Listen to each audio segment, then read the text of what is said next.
Sveiki. Tiesiog neįtikėtina, kokio šiltumo šiandien diena, pavasario diena. Praeitą kartą dariau vaizdo įrašą apie pavasarinius žalumynus, tokius pirmuosius, labiausiai turbūt žinomus, dilgėlę, garšvą, kiaulpienę, na ir kitus. O šį kartą nusprendžiau padaryti antrą dalį ir apžvelgti kitus valgomus augalus, kuriuos galite panaudoti savo salotom ar žaliesim kokteiliam. Šių augaliukų tiek daug nenaudokite kaip kiaulpienių ar dilgėlių ar garšvų. Jos nėra jau tokios, jos yra labiau vaistingos, galbūt labiau tokios stipresnio skonio, stipresnio poskonio. Tai va ties labiau gal kaip prieskoniukus vieną kitą lapelį galima įmaišyti į salotas ar pasidaryti, nežinau, arbatėlės ar į kokteiliuką įmaišyti. Na, patys sugalvosite. Bet šitas, kurias dabar apžvelgsiu, jau taip truputį saikingiau vartokite. Tai eime tada žiūrėti, kas dar auga dabar. Turiu prisipažinti, kad praeitą kartą po praeitų vaizdo įrašų mane labai sudomino vienos moters komentaras apie tokį įdomų augalą, apie rusišką vanilę. Jinai manęs užklausė, ką aš žinau apie rusišką vanilę. Na, atvirai pasakius, nesu nieko apie ją prieš tai girdėjusi, bet jinai ar nuorodą kažką tai man įdėjo. Ne, aš pati pasiieškojau, kas čia ta rusiška vanilė ir susiradau, kad tai visgi yra mūsų ir Lietuvos augalas. Tai yra, parodysiu kas. Va, rusiška vanilė. Tai yra iš tikrųjų. Atpažinkite dabar, kas čia yra per lapelis. Tai yra pelkinė vingiorykštė, latiniškai Filipendula ulmarija. Ir, na, kadangi jis auga ir Rusijoje, tai natūralu, kad žmonės Rusijoje pavadino tai rusišką vanilę. Na, mes Lietuvoje galėjom pavadinti lietuvišką vanilę. Tai čia dėl to pavadinimo tai tikrai nesikabinėkit, nes kiekviena tauta tarp vietinių visą laiką įvairiausių pavadinimų sugalvoja. O dabar kodėl vanilė? Todėl, kad šitas augaliukas, pelkinė vingiorykštė, jinai turi savyje tokį labai skanų desertinį kvapą. Tai yra, aš sakyčiau, tokio dieviško kvapo augalas. Vat jeigu įsivaizduojat kažką tyriausio, gražiausio, saldžiausio, tai man būtų vat būtent šitas augaliukas, pelkinė vingiorykštė.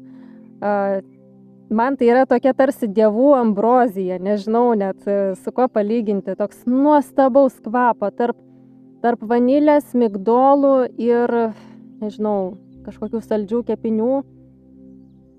Ir šis augaliukas, šiaip jis yra tikrai vaistinis, kaip auga, tai yra gan stiprus augalas, naudojamas ir kaip aspirinas. Esu apie tai padariusi ir atskirą vaizdo įrašą, kurį galite rasti Gamtos poezijos kanale.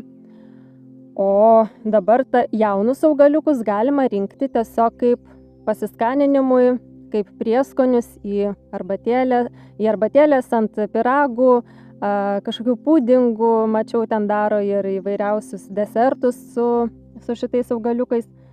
Tai kol jauni, jie dar neturi tiek daug tų vaistinių savybių ir plus jie nėra kartus.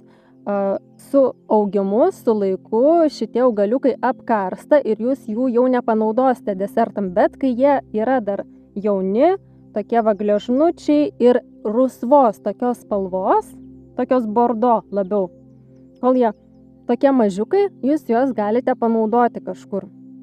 Aišku, vis tiek geriau nėščiosiam, žindančiom moterim geriau nevartoti, taip pat jeigu labai pasisiraskys tas kraujas, nes šiek tiek vis tiek yra jau tų vaistinių savybių, kad ir jaunas augaliukas. Ir paragausim, ar šita bordo spalvos vingiorykštė, paskui lapai pažaliuoja, apkarsta, kol jinai jaunutė, paragausim, ar turi kartų skonį.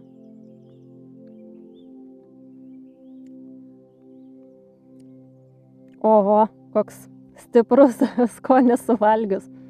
Labai.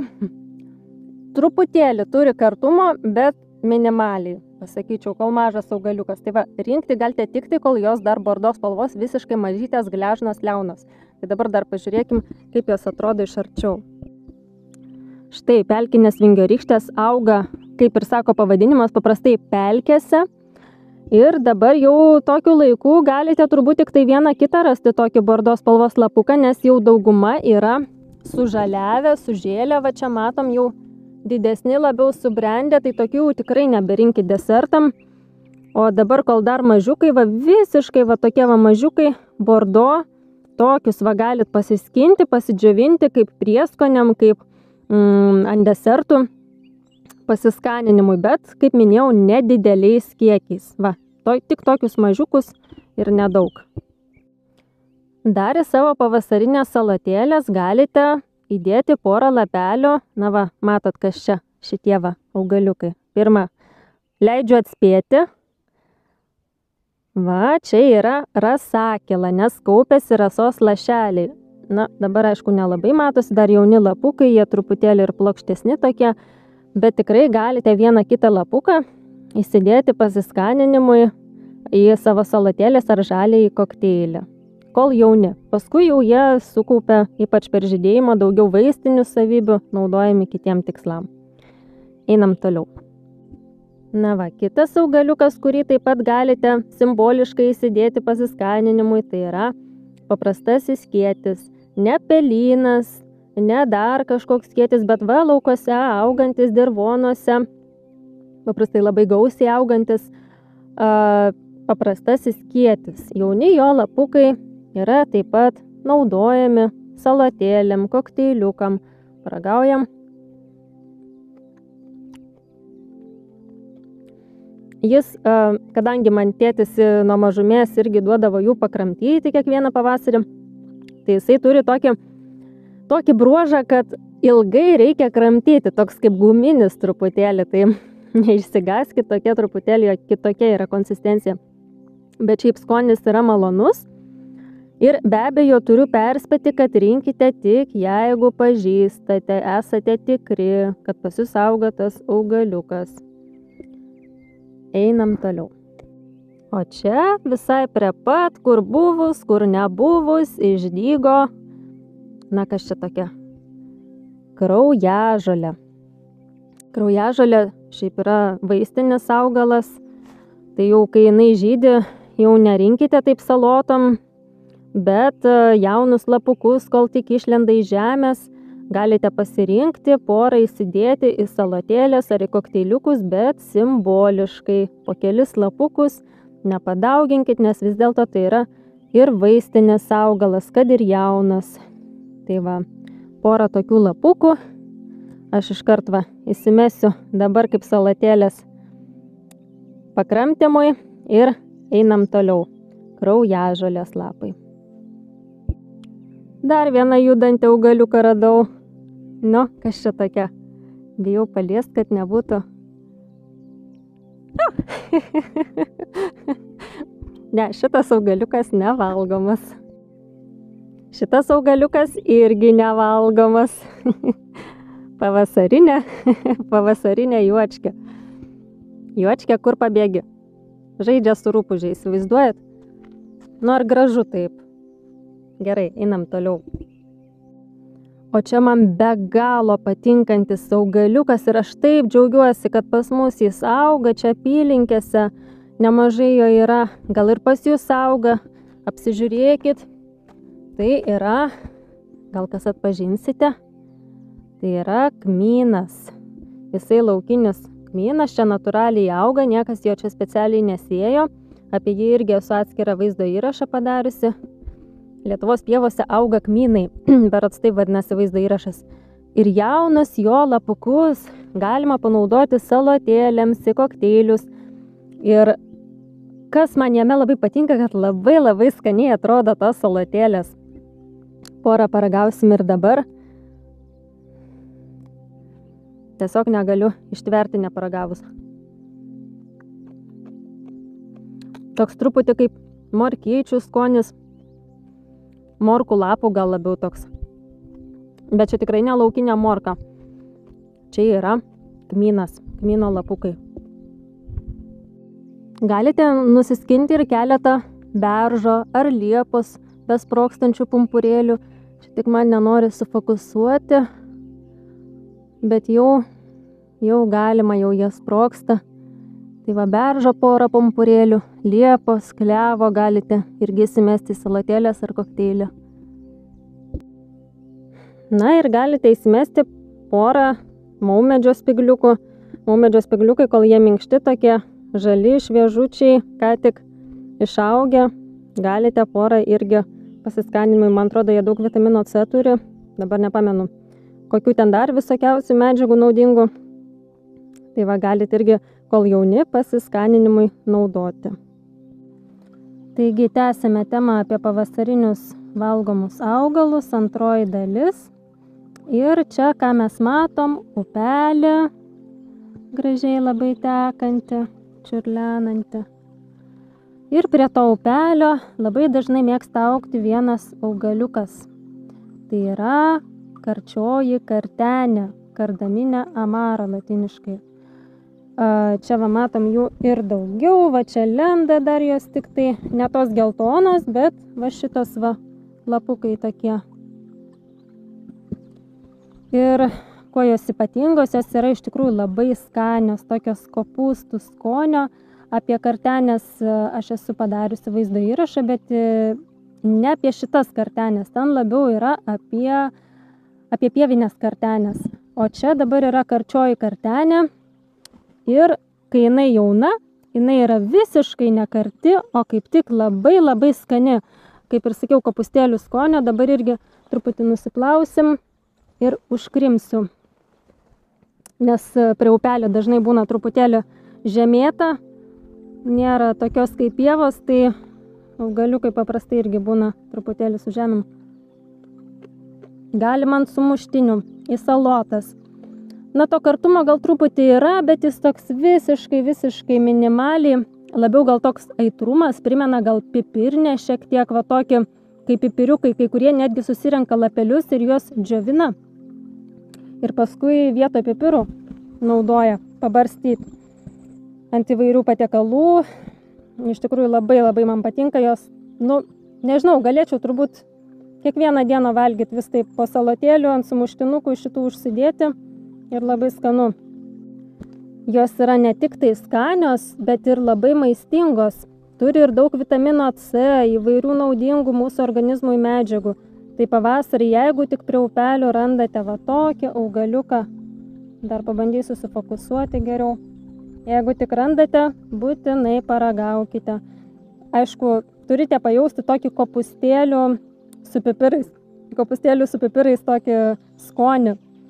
Tai jeigu paragaujate ir visiškai nėra tokio skonio, tai galite įtarti, kad ten visai ne tas augalas yra. Tai rinkite atsargiai. Bet va tas indikatorius yra, kad prie pat upelio auga. Tai čia labai aiškus požymis prie upelių, prie šaltinių, prie, nežinau, gal ir prie ežerų, prie vandens telkinių įvairių šlapiose vietose. Tai va, sėkmės paieškose su karčiaja kartenė. Dar vienas pavasarinis augaliukas, augantis prie vandens telkinių, įvairių upelių, čia prie pat kartenės, šlapesnėse vietose, tai yra pražangialapė blužnutė. Kaip ir sako pavadinimas, anksčiau jinai buvo naudojama kaip vaistinis augalas ir būtent blužniai. Tai dėl to ir pavadinta blužnutė greičiausiai. Na, iš tikrųjų jinai kaip maistinis augalas galbūt nėra labai kažkokia reikšminga, bet vieną kitą žiedelį pakrimsti galite, nes svarbiausia, kad jinai nėra ten labai kažkokia nuodinga, kad numirtume ten vieną žiedelį suvalgę. Tikrai taip nėra. Čia ne vedrininių šeima. Vedrininių šeimos augalai paprastai būna nuodingi. Na, o blužnutę aš ir dabar galiu vieną paragauti tą žiedelį. Kažkaip jie manęs taip nėra, kad labai trauktų paragauti. Neatrodo gal taip labai skaniai. Truputį praplausiu. Bet paskanavimui taip vieną kitą galima.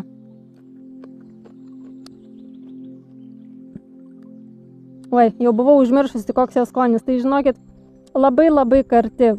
Labai karti. Tai, nebent vieną kitą tą žiedelį, bet taip valgyti nesiūlyčiau, nes augalas nėra tas skanusis koks nors. Gerai, einam toliau. Na, o čia mes matome vištapienę. Ji toks svogūninis augalas, turi svogūnėlius. Nėra kažkokia labai nuodinga, bet tiesiog nėra skani.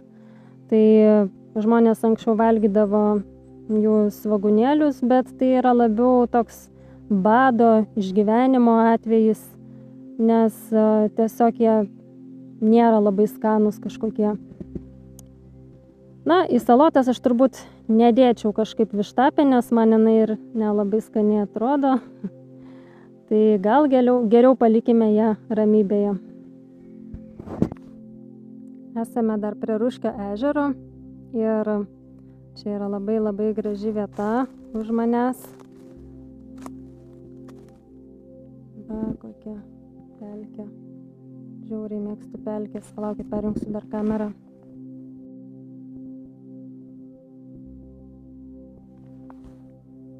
Va, koks grožis.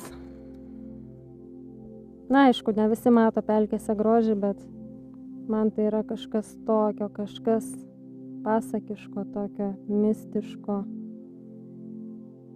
įdomaus, paslaptingo.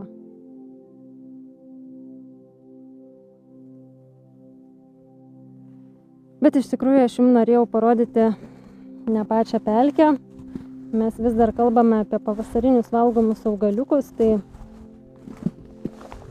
čia mes galim pamatyti, auga jau lenda pavasarį. Turbūt jau atpažįstate kiškio kopūsčiai. Tai jų irgi galite pasibarstyti vos ne, nes nedidukai tokie yra. Įsidėti į pavasarinės salatėlės ir į kokteilius. Aišku, dideliais labai kiekiais nedėkite, bet pasiskaninimui tokia vietoj citrinos bus, vietoj rūgštelės, va, šiek tiek galite įsidėti kiškio kopūstų. Skanaus. Na va, tai buvo antroji dalis. Aišku, ne viską aš čia paminėjau. Oi, kaip karšta šiandien. Taip keista, nes vakar taip vėsiai buvo, šiandien iškart toks karštis. Na, bet toks pavasaris šis. Aišku, dar daug ko nepaminėjau, galima ir lazdyno jaunus lapukus. Na, kadangi pas mus dar taip labai nesprogsta, viskas čia vėliau kažkaip prasideda, tai dar tiesiog jau nepaminėjau. Galite taip pat meškinį česnaką, bet geriausia pasisodinkite kažkur jį, kad nereikėtų iš gamtos rauti, paskui kad visą laikas vis atsiduria raudonoje knygoje, paskui išima, paskui vėl atsiduria. Tai tiesiog neniokokim gamtos, viską su saiku. Jeigu imam kažką, tai labai saikingai, kad nesutrukdytume, kaip čia pasakyti, gamtos harmonijos. Taip, dar kažko nepaminėjau. Na, galima kačiukų, bet kačiukai gana sunkiai susikramta, geriau tada juos į arbatėlės. Turiu omeny tuos gluosnio, karklo, blindės kačiukus, kur, na, žinote, tokie pakuoti būna. Kad dar galima žemogės lapukų, galima jaunų. Irgi dabar neparodžiau, bet, na, turbūt visi atpažįstate žemogę. O, dar vieno dalyko neparodžiau. Einam dar vieną dalyką pasižiūrėti. Net susirašiau, kad nepamirščiau, ką galima valgyti.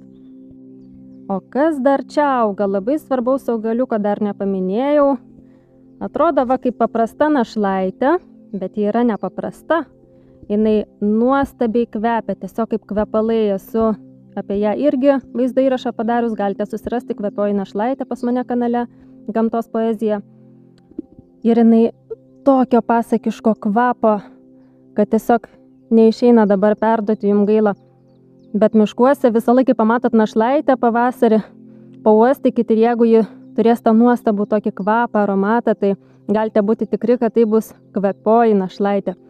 Jos žiedukus taip pat galite panaudoti salatėlėms, desertam papuošti, kai kas daro ir našlaičių cukrų ir visokiausių kitokių įdomybių. Na, arba galite keli žiedelius pakramsnoti, bet čia, aišku, jausmas toks keistas, tarsi valgytum kvepalus. Bet pasiskaninimui taip tikrai galite pamėginti porą žiedelių. Gal į kokteiliuką gaila tokių, bet vasalotom papuošti labai gražiai atrodo keletą žiedukų. Na va, dabar jau turbūt šiam kartui tikrai viskas. Už manęs matote ievą, paprastąją ievą, kuri kelia šakeles dabar su lapeliais jau. bet jos jokiais būdais nedėkite į salotas, nedėkite į kokteilius, kad ir kaip gražiai atrodytų tie lapukai, kad ir kaip gražiai jinai žydėtų, bet tai vis dėlto yra nuodingas augalas ir su juo reikia elgtis labai atsargiai. Na, apie nuodingus augalus darysiu dar atskirą vaizdo įrašą. Pamaniau, kad tikrai reikia tokį padaryti, vėliau paaiškinsiu kodėl. Tai tiesiog įvardinsiu, ko pavasarį negalima valgyti. O dabar aptariam, ką galima, kad ir saikingai, bet galima valgyti. Tai turbūt būtų šiam kartui tiek. Antrai daliai šį kartą užteks. Jeigu sugalvosiu, padarysiu ir trečią dalį. Na ir ačiū, kad žiūrėjote, ačiū, kad komentuojate. Ypač tikrai dėkoju tai moteriai, kuri užsiminė apie rusišką vanilę, nes tikrai rusų kalba yra nemažai įvairios ir vaizdinės, ir rašytinės medžiagos. Tikrai rusai šioje srityje irgi labai pasikaustę yra, kas liečia gamtą, žoleles, gydymus, įvairius natūralius dalykus. Tai gaila, aš pati rusų kalbos taip silpnai moku, bet kas galite, pasiieškokite informacijos ir apie tą rusišką vanilę. Labai įdomu buvo, na, tai kaip ir minėjau, tai pelkinė Vingio rykštė iš tikrųjų yra. Tai rašykite, jeigu kas jums neaišku, ir apie augaliukus galite komentare parašyti, ar kažką įdomaus, ar kokius jūs dar naudojate augalus kaip pavasarinį žalumyną. Na ir ačiū, kad žiūrėjote, ačiū, kad prenumeruojate šį kanalą Gamtos poezija. Kas dar to nepadarėte, kviečiu padaryti, kad gautumėte vaizdo įrašus kaip žinutę. Jeigu užsiprenumeruosite, jums tiesiog išlys telefone langelis, kad jau atsirado naujas vaizdo įrašas. Taip pat ačiū, kurie spaudžiate patinka, kurie komentuojate ir kurie tampate Gamtos poezijos patreonais. Kaip tai padaryti, galite pamatyti aprašyme po vaizdo įrašu. Tai ačiū, kad žiūrite, ačiū, kad domitės ir iki kitų kartų.